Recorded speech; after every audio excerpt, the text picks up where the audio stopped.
Hemen salam dostlar. Cigimiz magazine geldi. Bir zadı sin ettim ben. Salam. Adın kim?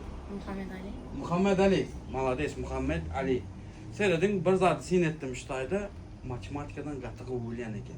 Qatığı okuyan eken. Şunu fark ettim. Hazır onum sinak koyas.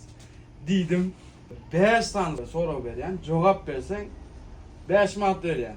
Eğer 10 tane soru var, cevap versen 10 mat veren. Böyle mi? Başta 5'sini deneyeceğiz. 5'sini bilsen 10'a gideceğiz. Oldu mu? 20 koşacağız 15'i. 35. 35'ten ayıracağız 3'ü. 32. 32. Ondan ayıracağız 27'ni. 27 ne? Ava. 5. 5. Aa. Ona da koşacağız 32'ni. 37. 37. 1, 2, 3, 4, 5 tane sonra oldu.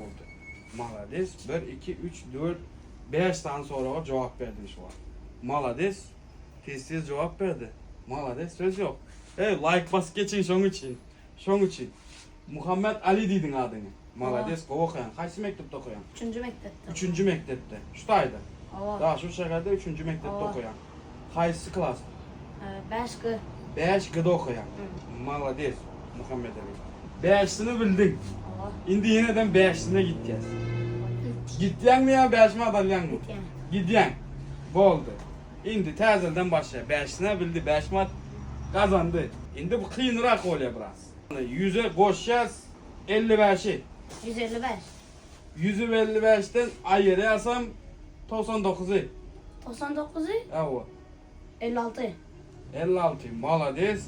Ayırırsam 13'ü. 43. Malades. Tüylüm. Tüylüm. Koşarsam 500'ü. 500'ü 543. Ey malades 5 tane.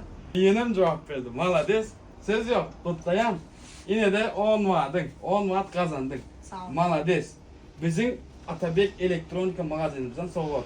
Böyle. Mektebi kovu okanım için. Sorulardan doğru ve doğru cevap verenim için. Kovu koyan. Malades söz yok. Sağ ol diyeyim ben. Sağ olun.